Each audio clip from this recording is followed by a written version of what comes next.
ನಮಸ್ಕಾರ. ರಿವ್ಯೂ ಚಾನಲ್ಗೆ ಸ್ವಾಗತ. ನಾನು ಸೌಖ್ಯ ಗಾಂವ್ಕರ್.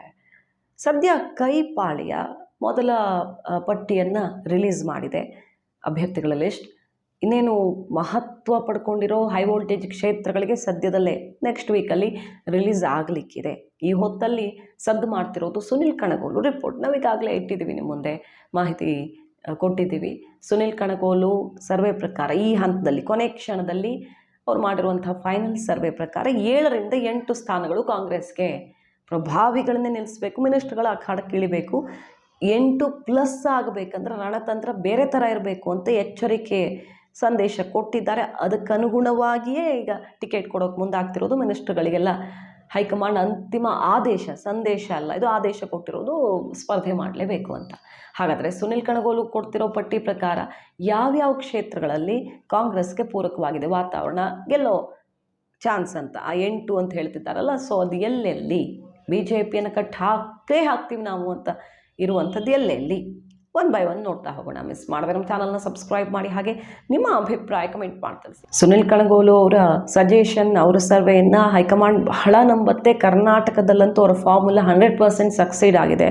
ಸೊ ಈ ಎಲೆಕ್ಷನ್ಗೆ ಸಂಬಂಧಪಟ್ಟಂತೆ ಅವ್ರು ಕೊಡ್ತಿರೋ ಸಲಹೆ, ಜಾತಿ ತುಂಬ ಕೇರ್ಫುಲ್ ಆಗಿರಿ, ಪ್ರಬಲ ಸಮುದಾಯಗಳಿಗೆ ಟಿಕೆಟ್ ಕೊಡಿ, ಮಿನಿಸ್ಟ್ರುಗಳಿಗೆ ಟಿಕೆಟ್ ಕೊಡಲೇಬೇಕು, ಅವ್ರು ಸ್ಪರ್ಧೆ ಮಾಡಲೇಬೇಕು ಅನ್ನೋದು. ಆ ಮೂಲಕ ಯಾವ್ಯಾವ್ದು ಗೆಲ್ಬೋದು ಸದ್ಯ ಈ ಫಾರ್ಮುಲಾನೇ ಅಪ್ಲೈ ಮಾಡಿದ್ರೆ ಡಬಲ್ ಡಿಜಿಟು ಆಗಬಹುದು ಅಂತ ಅವ್ರು ಹೇಳ್ತಿರೋದು. ಬಟ್ ಈಗಂತೂ ಕಾಣಿಸ್ತಿರೋದು 8 ಅಂತ, 7ರಿಂದ 8.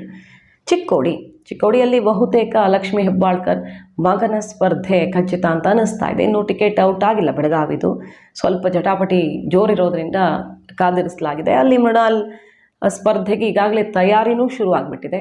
ಚಿಕ್ಕೋಡಿ ಗೆಲ್ಲುತ್ತೆ ಕಾಂಗ್ರೆಸ್ ಅಂತ ಹೇಳ್ತಾ ಇರೋದು ಈ ಸಮೀಕ್ಷೆ, ಅಂದರೆ ಸುನಿಲ್ ಕಣಗೋಲು ಅವರ ರಿಪೋರ್ಟ್. ಇಂಟ್ರೆಸ್ಟಿಂಗ್ಲಿ ಹಾಸನದಲ್ಲಿ Prajwal Revanna versus Shreyas Patel ticket announce ಆಗಿದೆ. ಶ್ರೇಯಸ್ ಪಟೇಲ್ರದ್ದು. ದೇವೇಗೌಡರನ್ನ 2 ಬಾರಿ ಸೋಲಿಸಿದ್ದ ಪುಟ್ಟಸ್ವಾಮೇಗೌಡರ ಮೊಮ್ಮಗ ಶ್ರೇಯಸ್ ಪಟೇಲ್ ಈ ಸಲ ಪ್ರಜ್ವಲ್ ರೇವಣ್ಣ ಆ ಮೂಲಕ ಮೈತ್ರಿಯನ್ನು ಸೋಲಿಸ್ತಾರೆ ಅಂತ ಈ ರಿಪೋರ್ಟ್ ಹೇಳ್ತಾ ಇರೋದು. ಇನ್ನೇನು ಜಸ್ಟ್ ರೇವಣ್ಣನವ್ರನ್ನೇ ಸೋಲಿಸೋ ಥರ ಇತ್ತು ಹಾಸನ ಹೊಳೆನರಸೀಪುರದಲ್ಲಿ 23ರ ವಿಧಾನಸಭಾ ಚುನಾವಣೆಯಲ್ಲಿ. ಈಗ ಭರ್ಜರಿ ಗ್ರೌಂಡ್ ಸೆಟ್ ಮಾಡ್ಕೊಂಡಿದ್ದಾರೆ. DK ಬ್ರದರ್ಸ್ ಕೂಡ ಎಲ್ಲ ಬಗೆಯಲ್ಲಿ ತಯಾರಿ ಮಾಡಿದ್ದಾರೆ. ಹಾಸನ ಆರಾಮಾಗಿ ಗೆಲ್ಲಬಹುದು ನಾವು ಅಂತ ಈ ರಿಪೋರ್ಟಲ್ಲಿರೋದು.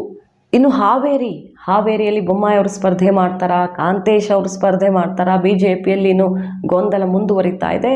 ಕೊನೆ ಕ್ಷಣದ ಪ್ರಯತ್ನ ಆಗ್ತಾ ಇರೋದು. ಹಾವೇರಿನ ನಾವು ಗೆಲ್ತೀವಿ ಅನ್ನೋ ಆತ್ಮವಿಶ್ವಾಸದಲ್ಲಿ ಕಾಂಗ್ರೆಸ್ ಇದೆ. ಈಗ ಸುನಿಲ್ ಕಣಗೋಲು ಅವರ ಗ್ರೌಂಡ್ ರಿಪೋರ್ಟ್, ಅಲ್ಲಿನ ಜನಾಭಿಪ್ರಾಯ ಸಂಗ್ರಹ ಎಲ್ಲ ಮಾಡಿದಾಗ ಸಿಕ್ಕಂತಹ ಅಭಿಪ್ರಾಯ ಇದು. ಕಾಂಗ್ರೆಸ್ ಪೂರಕವಾಗಿದೆ ಅಂತ. ಇನ್ನು ತುಮಕೂರು, ಮುದ್ದಹನುಮೇಗೌಡರಿಗೆ ಟಿಕೆಟ್ ಆಗಿದೆ. ತುಮಕೂರಲ್ಲಿ ಕಾಂಗ್ರೆಸ್ ಗೆಲ್ಲತ್ತೆ ಅಂತ ರಿಪೋರ್ಟ್ ಇರೋದು. ಸುನಿಲ್ ಕಣಗೋಲು ರಿಪೋರ್ಟ್ ಹೇಳ್ತಾ ಇರೋದು.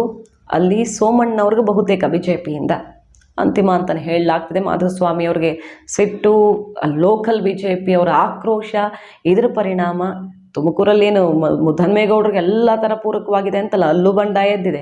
ಹಾಗಿದ್ದು ಕೂಡ ಮುದ್ದಹನುಮೇಗೌಡರಿಗೆ ಪೂರಕವಾಗಿದೆ, ಕಾಂಗ್ರೆಸ್ಗೆ ಪೂರಕವಾಗಿದೆ ಅಂತ ಕೊಡ್ತಾ ಇರೋದು. ಇನ್ನು ಚಿಕ್ಕಬಳ್ಳಾಪುರದಲ್ಲಿ ಸುಧಾಕರ್ ಅವರು ಅಭ್ಯರ್ಥಿ ಆಗಬಹುದು ಅಂತ ಅನಿಸುತ್ತೆ BJPಯಿಂದ.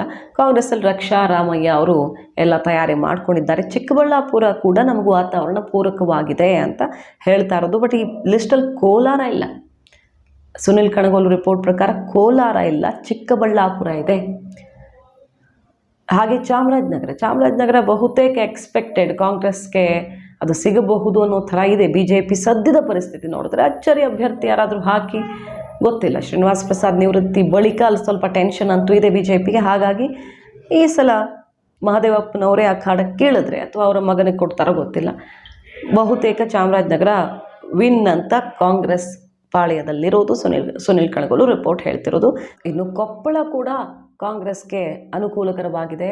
ಚಿತ್ರದುರ್ಗದಲ್ಲಿ ನಾರಾಯಣಸ್ವಾಮಿ ಅವ್ರಿಗೆ ಈ ಸಲ BJPಯಿಂದ ಬಹುತೇಕ ಟಿಕೆಟ್ ಇಲ್ಲ, ಅಲ್ಲೂ ಹೊಸ ಪ್ರಯೋಗ ಆಗುತ್ತೆ. ಕಾಂಗ್ರೆಸ್ ಗ್ರೌಂಡ್ ರಿಪೋರ್ಟ್ ಪ್ರಕಾರ ಚಿತ್ರದುರ್ಗ ನಾವು ಗೆಲ್ತೀವಿ ಅಂತ ಸುನಿಲ್ ಕಣಗೋಲು ರಿಪೋರ್ಟ್ ಇದು. ಹೈಕಮಾಂಡ್ ಇದರ ಆಧಾರದಲ್ಲಿಯೇ, ಅಂದರೆ ಇವರು ಅಳೆದು ತೂಗಿ ಎಲ್ಲ ಕ್ಷೇತ್ರಗಳಲ್ಲಿ ಕೊಡ್ತಿರುವಂಥ ಸೂಚನೆಯ ಆಧಾರದಲ್ಲಿಯೇ ಪಟ್ಟಿಯನ್ನು ಬಹುತೇಕ ಫೈನಲ್ ಮಾಡುತ್ತೆ. ಹಾಗಾಗಿ ಈಗ ಕುತೂಹಲಕ್ಕೆ ಕಾರಣ ಆಗಿದೆ. ಈ ಕ್ಷೇತ್ರಗಳಲ್ಲಿ ಹಾಗಾದರೆ BJPಗೆ ಅಷ್ಟು ಸಲೀಸಿಲ್ಲ. ಕಾಂಗ್ರೆಸ್ ರಣತಂತ್ರ ರೆಡಿ ಆಗಿದೆ, ಆತ್ಮವಿಶ್ವಾಸದಲ್ಲಿದ್ದಾರೆ. ಇಷ್ಟು ಕ್ಷೇತ್ರ ಅಂತೂ ನಮಗೆ ಕ್ಲಿಯರ್ ಅಂತ ಕಾದ್ ನೋಡೋಣ. ಮಾಹಿತಿ ನಿಮ್ಗೆ ಇಷ್ಟ ಆಗಿದ್ರೆ ಮಿಸ್ ಮಾಡಿದ್ರೆ ನಮ್ಮ ಚಾನಲ್ನ ಸಬ್ಸ್ಕ್ರೈಬ್ ಮಾಡಿ, ಹಾಗೆ ನಿಮ್ಮ ಅಭಿಪ್ರಾಯ ಕಮೆಂಟ್ ಮಾಡಿ ತಿಳಿಸಿ. Thank you.